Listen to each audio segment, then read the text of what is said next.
Já começou a valer o Cadastro Positivo, um banco de dados que reúne os bons pagadores e promete expandir o crédito no país. Quem aderir terá registrado um histórico de pontualidade nos pagamentos e deve encontrar mais facilidade para negociar juros e obter financiamento. Mas será que o sistema é seguro? Quais as implicações de termos nossos dados nas mãos de empresas privadas? No fórum de hoje nós vamos conversar sobre o Cadastro Positivo. Aqui no estúdio do programa eu recebo o superintendente da Câmara de Dirigentes Lojistas do Distrito Federal, Antônio Xará, e o advogado especialista em Direito do Consumidor, Walter Moura. Mas antes de iniciarmos aqui a nossa conversa, eu gostaria de convidá-los para assistir uma reportagem sobre esse assunto. Vamos ver. O cadastro negativo é aquele que aponta quem deve, não paga em dia e precisa saldar seus débitos. Uma lista de inadimplentes da qual consumidor nenhum quer fazer parte. Nome sujo, né? Está endividado, saber se você está devendo, se o seu nome está sujo. Já o cadastro positivo é o banco de dados com o histórico de pagamentos dos consumidores. Quem paga suas contas corretamente pode ter facilidades na obtenção de crédito com juros mais atraentes. O aposentado Alberto Carmo, que já foi bancário, conhece como funciona esse cadastro. É um cadastro que os bancos vão passar a dispor, onde será facilitado as transações com juros menores, etc. Para o presidente do Instituto Brasileiro de Estudo e Defesa das Relações de Consumo, o novo cadastro vai lotar as caixas de correspondência dos internautas, uma vez que os dados dos cadastrados vão estar disponíveis. Mesmo assim, o novo sistema tem pontos positivos. Ao consultar esse cadastro positivo e consultar a sua adimplência nesses outros contratos, poderão reduzir o spread bancário, ou seja, o lucro dela, para poder facilitar um empréstimo numa taxa mais adequada para o consumidor. O cadastro positivo já começou a ser feito aqui em Brasília pelo Serviço de Proteção ao Crédito e o processo é bastante simples. Basta que a pessoa interessada preencha este formulário com os dados pessoais. Depois é só entregar o documento assinado aqui no atendimento. As informações vão ser digitalizadas, vão para um banco de dados e tudo fica disponível para os associados da Câmara de Dirigentes Lojistas. Walter Xará, obrigado pela presença aqui no estúdio. Bem, inicialmente, Walter, nós tínhamos aí, aliás, existe o cadastro, digamos que negativo. Aqui nós vamos falar do positivo, mas vamos começar justamente pelo inverso, que é o negativo. Que esse havia certas discussões em torno de se tornava isso público, se isso ficava restrito apenas aos bancos, né, com seus bancos de dados, ou talvez as associações comerciais, né? E esse projeto de divulgar isso não foi para frente, né? Primeiro, para quem é estudante da matéria, tecnicamente o nome correto deixa de ser cadastro e passa a ser banco de dados, porque cadastro são aquelas informações que o fornecedor busca do cliente, por exemplo, para manter um crediário ou manter alguma política promocional. O banco de dados ele é realmente essa informação que o gestor vai buscar do mercado sobre o histórico ou de maus pagamentos, no caso de inadimplência de devedores, ou de bons pagamentos com autorização do consumidor, no caso do cadastro positivo, para facilitar a concessão à análise de crédito.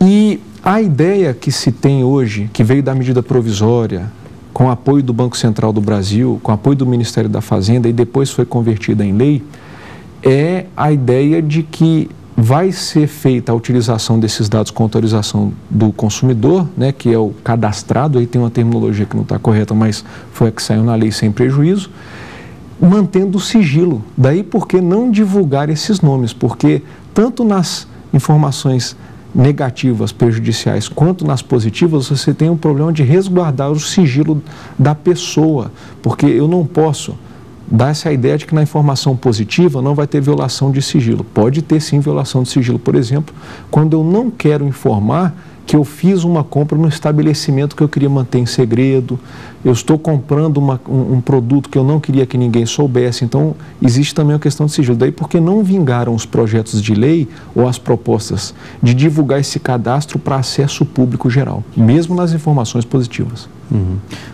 Xará, o grande argumento é de que eu, digamos, né, pago minhas contas em dia, tudo, tenho a minha vida financeira no que diz respeito às dívidas sempre sacramentadas corretamente.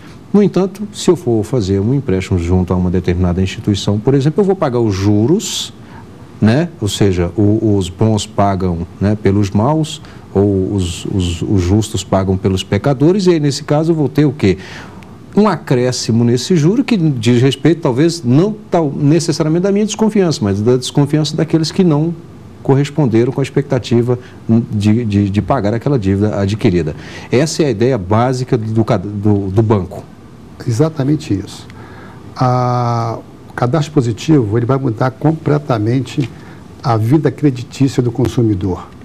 Ele veio fazer frente ao banco, né, ao banco que se fala de registro de negativações, né, que é o banco de dados, onde as pessoas são registradas, aquelas que não cumprem com as suas obrigações, não fazem o pagamento. Os associados de lojista têm como alternativa a possibilidade de X tempo poder inserir o nome no banco de dados de restrições ao crédito. No caso do cadastro positivo, a grande vantagem é que do momento que esse consumidor ele aceita a participar do cadastro positivo, ele tem que fazer um termo concordando com essa aderência, aderir ao cadastro positivo, tanto o cadastro daquele banco de dados que ele deseja, porque nós temos vários bancos de dados no país, não existe só o SPC, nós temos o SPC e tem o SPC Brasil, que é nacionalmente, e tem outros grandes bancos de dados que hoje praticamente são 3 grandes pools, né, de banco de dados. E ele também, no próprio qualquer banco de dados que ele comparecer, ele tem a opção de aderir somente àquele banco ou dar alternativa para os outros bancos também trocar informação. Quer dizer, ele passa a ser visualizado, no momento que ele concorde, em todos os bancos de dados nacionais. E a opção que ele tem também é ele citar a loja que ele quer, ou a financeira, quem lhe concedeu o crédito, de informar as compras dele, os financiamentos dele, ou não. Ele pode, por exemplo, numa loja X, e nessa loja, por motivo qualquer, que ele não queira que ninguém saiba desse compromisso, ele simplesmente fala que não quer que seja para o cadastro positivo. Independentemente do fato dele ir no nosso banco de dados e aderir à demonstração do banco de dados, ele, ao fazer uma compra, ele tem a necessidade de falar para o lojista se coloca ou não no banco de cadastro, né? No cadastro dele de bons pagadores. Se a pessoa tem um cadastro positivo, imagino que, e aí várias empresas vão ter esse acesso, essa pessoa está propensa a receber propostas de todos os lados, uma metralhadora, né? E aí um risco do endividamento. E daqui a pouco não participar do cadastro positivo. Na verdade, a função do cadastro positivo, ela é muito simples. Ela significa um histórico que vai ser avaliado pelas instituições que concedem crédito num aspecto de uma atividade que já existe no país, é uma atividade talvez até milenar. Qual é essa atividade? É a análise do devedor para você consultar o crédito. Então, é uma análise muito simples. Vamos fazer uma operação bem simples aqui. Quando eu vou emprestar uma soma em dinheiro para alguém, eu vou buscar o histórico dela, eu vou buscar referências, eu vou buscar se ela tem patrimônio para saldar a dívida, se ela está empregada ou não está. Então, são informações chamadas objetivas, que são concretas, e outras que são subjetivas, da boa índole, se a pessoa tem comportamento. Isso era comum no mundo das relações até bancárias, isso era feito pessoalmente. Você tinha condições numa cidade pequena, em pequenos centros, você tinha condição de fazer esse controle. E o gerente do banco sempre foi uma pessoa muito bem relacionada em cidades do interior, porque ele tinha essas informações. Só que com a urbanização, a massificação e a automatização das operações de crédito hoje, é praticamente impossível você fazer análise pessoa a pessoa. Daí porque esse chamado credit scoring, ele é feito a partir de informações que devem ser do comportamento. E qual é a que mais se destaca? É saber se, desde quando a pessoa começou a comprar no mercado, 16, 17, 18 anos, se ela é boa pagadora ou não. Se ela é boa pagadora ou não, ela sai daquela faixa de inadimplentes. Os inadimplentes Isso nem sempre é por vontade da pessoa. A gente sabe que as pessoas se tornam inadimplentes nem sempre porque querem e também por péssima política ou comportamento na concessão de crédito das instituições bancárias brasileiras, que oferecem crédito realmente à torta e à direita sem a devida cautela. Esse é o motivo? Talvez um desemprego ali. Exatamente, emprego, a separação, que a professora Cláudia Lima Marques chama de superendividamento acidental, né, o passivo. Nessas hipóteses, o cadastro positivo ele vai poder proporcionar para o consumidor que tenha um histórico positivo, ele é chamado de cadastrado pela lei, que ele obtenha taxas de juros mais baixas. Ele vai receber talvez descontos na compra, ou ele não vai passar por uma análise tão criteriosa quanto a pessoa que já tenha que o Xará estava falando o cadastro negativo. E aí, eu concordo contigo, Rimac, quando tu falas que vai depender do uso que for dado para esse cadastro. Se esse cadastro importar numa avaliação positiva que me dê redução de custo no empréstimo, nós estamos de acordo. O problema é a migração dessa informação para que outras instituições vejam que você comprou um carro A, B ou C, as outras marcas podem querer te oferecer no mailing list descontos para você trocar aquele seu carro daqui a um ano. E aí você vai ser vítima ou alvo de uma explosão de oferta de crédito. E aí eu concordo contigo, você pode ter aí um caminho indutivo para o sujeito ficar tomando crédito. Lembrando que existe uma prática muito corrente hoje no Brasil, que são os bancos que compram a dívida para trocar um financiamento mais caro por um mais barato. Hoje o consumidor faz isso. Talvez com cadastro positivo podem ter bancos que vão te oferecer isso. E a especulação sobre isso é que a gente espera que o consumidor tem direito ao sigilo, ele tem direito ao aconchego do lar, ao celular dele não ser afetado por SMS de oferta. Então, por isso que a gente espera que essa informação positiva seja utilizada apenas no momento em que eu for buscar o crédito na redução. Sim. E não que haja um avanço dos jogadores, né, dos players, de virem para cima de mim oferecendo. Aí eu concordo contigo, pode ser que eu tenha uma vala muito grande de indução ao consumo excessivo de crédito. Bem, nós vamos aqui fazer um rápido intervalo e em seguida estaremos de volta com o cadastro positivo. Até já.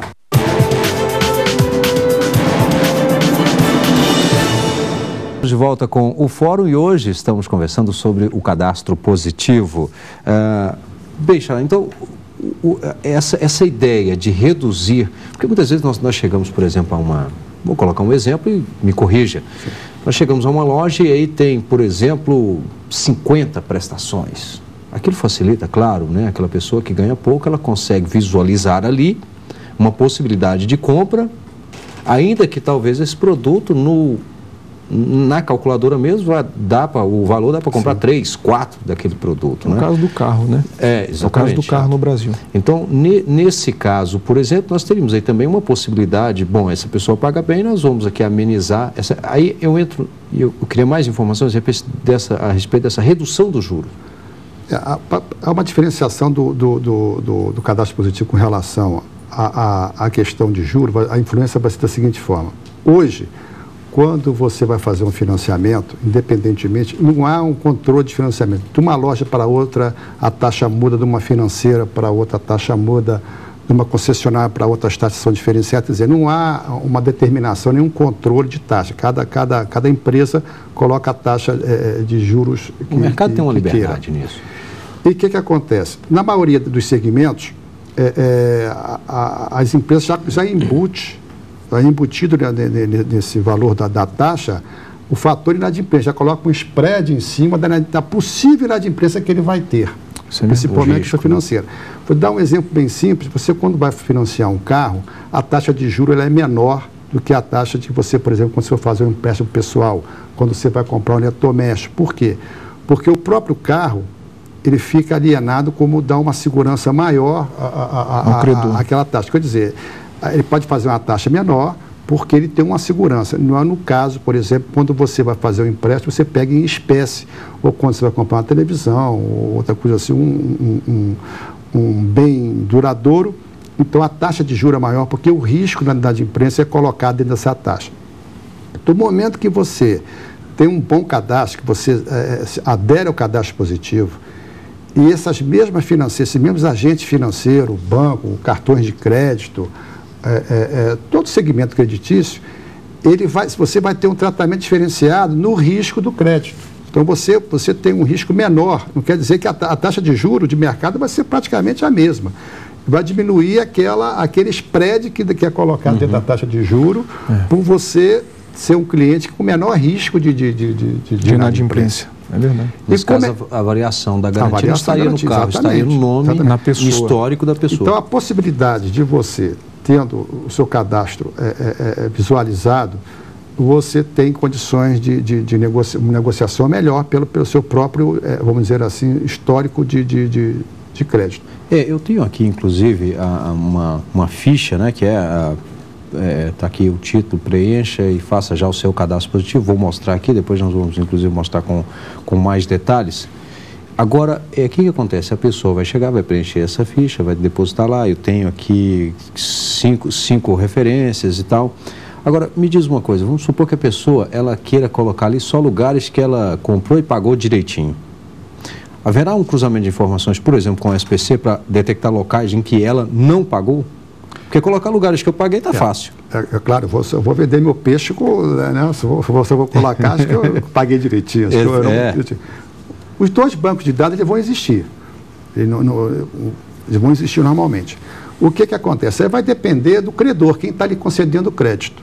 Né? Eu acho que quem está lhe concedendo o crédito, ele pode fazer a avaliação, ele pode pegar a informação sua no banco de dados de registro de inadimplente, como também pode, como do consumidor do cadastro positivo. Então, o credor tem essas opções. Né?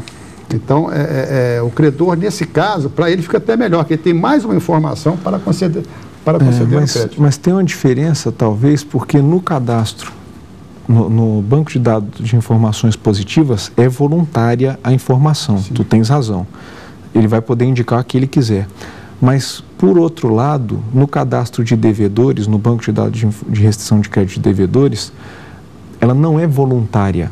Então, quer ele queira, quer não, ele não vai conseguir esconder a inadimplência. É isso que eu estou perguntando. Haverá um cruzamento nessas informações? Com certeza, mas o que o doutor Chá está falando, na verdade, é que vai depender do concedente se ele vai consultar os dois. Na prática, ele consulta os dois. Ele vai consultar o negativo e o positivo. Ele vai consultar os dois. Então, não adianta, a questão não é de esconder voluntariamente. A informação de dívida, se tiver no cadastro de devedores, já está registrada, ele vai ter acesso. Quando eu digo do credit scoring ou da análise de crédito, é exatamente buscar o máximo de informações. Antigamente você colocava no cheque um telefone de referência, ou então a pessoa que recebia o cheque pedia, posso pegar um telefone de referência? Sim, lembra disso? Aí você ligava. Então, quer dizer, ele não basta o cheque ter o conta ouro, conta especial, ainda tinha essa consulta. Então, um dos critérios é a informação positiva, ele não elimina o uso dos outros critérios e não vai se eliminar o cadastro de devedores. Doutor, porque eles, até aquele presente momento, até hoje, no frente da compra, meu cheque está ok. Até esse momento, eu estou ok. Não quer dizer que daqui para frente eu não possa vir a não pagar. Né? Então, essa é a grande questão. Ele registra momentaneamente. O registro de negativações, como falar popularmente negativações do SPC, né? Até aquele momento, eu estou lhe dando a informação que o Antônio Xará não consta no nosso banco de dados, ele é considerado um bom pagador. Mas isso não garante que a compra que eu estou fazendo, que eu vou ser um bom pagador nessa compra. Aí vem o risco da atividade. Exatamente. O banco positivo já te dá um histórico. Olha, o Antônio Xará comprou em tal loja, pagou em tal situação, foi pagando. Até hoje ele pagou suas dívidas. E também não quer dizer que a pessoa está no cadastro positivo e, de repente, ele tem algum problema financeiro, como qualquer um de nós, e, de repente, ter que atrasar uma dívida e está no cadastro positivo, e ele provavelmente ele vai continuar no cadastro positivo e vai para o cadastro de restrições negativas, porque o lojista vai colocá-lo também, né? Porque eu imagino que seja aí agora um caminho inverso do registro negativo, porque ele tem, se não me engano, um período de 5 anos. É isso? 4, 5 anos, né? 5 anos, pela lei. 5 anos. Pelo Código de Defesa Social. Esse outro, o quê? Ele vai ter essa informação por 5 ou aí é até que ocorra um acidente de percurso, por exemplo? A legislação, que é uma lei federal, e o decreto que a regulamentou, que é a 12.414 de 2011, ela trouxe um modelo sui generis. Nós tínhamos modelos estrangeiros a serem seguidos. A lei brasileira buscou aí com os especialistas do Ministério da Justiça, Dalindo Doneda, Leonardo Bessa, que contribuíram muito para a estruturação desse modelo. Essa legislação ela preserva a voluntariedade. Ele não fala em prazo máximo, mas fala de você aderir e poder excluir por vontade própria. Isso é importante. A qualquer momento. Lembrando que a gente está aqui num debate que também é jurídico e a privacidade e a autonomia da vontade são valores constitucionais. Então, se prestigiou aqui no Brasil esse valor constitucional de você ter a autonomia da vontade, essa liberdade de ir e vir ao cadastro positivo e de que ele não seja perpétuo. Essa perpetuidade, é claro que se extingue com a vida, mas ela pode se extinguir com a vontade do cadastrado.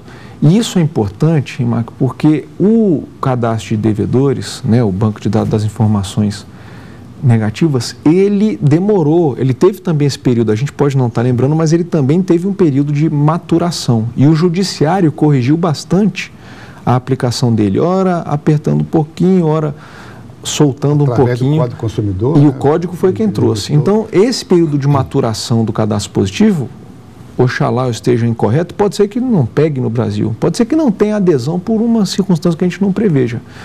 Ele é uma expectativa de que vai ser implantado, que vai melhorar a concessão, vai desburocratizar a concessão de crédito, mas a gente não consegue prever quais serão as consequências, se vai ter demanda por causa do artigo 3º, por causa do artigo 6º, ou por causa do decreto. Até o Banco Central já soltou uma resolução tentando. O doutor Xará falou, olha, realmente a gente não sabe como é que vai funcionar muito bem. Por quê? Porque é um período de maturação.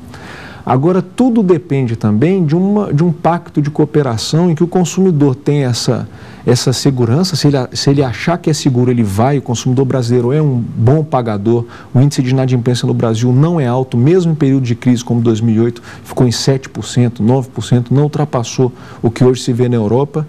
Mesmo em período de crise, nós damos preferência para pagar a dívida, na verdade. Se existem fraudadores, consumidores, são pequeníssimas parcelas que não podem ser tomadas como a grande quantidade de pessoas. Né?